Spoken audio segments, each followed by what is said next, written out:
It's Rick Rose here again from Real Estate Flip Mastery.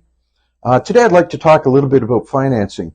You know, before we even go out and try and find a property, we're going to assume that yes, we are going to find a suitable property.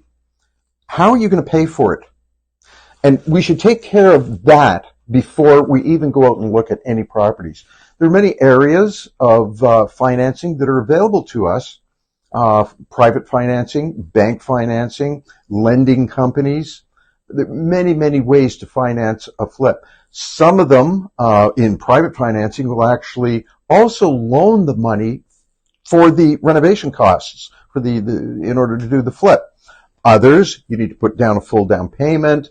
Also have the cash there ready for doing your flip, for the materials and that. So this is just a little tip in the order of things and the way they have to go. Financing is one of the very first things that we have to do. We have to find out how you're going to pay for it. After that, we can go out and take a look and see if we can find some half-decent properties, as long as the system is put in place and all of the numbers work. That's it for today. Thanks a lot. We'll talk soon.